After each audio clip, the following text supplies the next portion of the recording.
যুবক, যদি তোমরা নামাজি হইতা, যদি তোমরা ফজরের নামাজ পড়তা, যদি তোমরা আল্লাহর কোরআন পড়তা, যদি তোমরা কাফের বেঈমানদের মতো চুল না রেখে চারদিক দিয়া সমান চুল রাখতা, কসম আল্লাহর, যদি দিবা নিশি ফালতু মোবাইল না টিপতা, আল্লাহর কসম তোমাদের যুবকদের ভয়ে গোটা পৃথিবীর বেঈমান কাঁপত।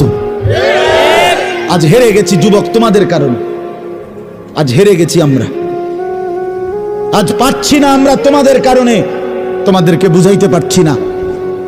তোমরা সেজদাকে পছন্দ করো না, তোমরা 5 ওয়াক্ত নামাজকে পছন্দ করো না। আমার ছেলেরা, তোমরা সারাক্ষণ মোবাইলে উলঙ্গ ছবি, নাচ গান, সারা রাত জিনা ব্যভিচারের দৃশ্য দেখেই মজা পাচ্ছ। রাস্তার মেয়ে তোমাদের কারণে নিরাপদ না। মানুষের বোন, মানুষের কন্যা, মানুষের বিবি, কেউ তোমাদের টিটকারির সামনে, তোমাদের রাক্ষসের মতো চেয়ে থাকার সামনে নিরাপদ না।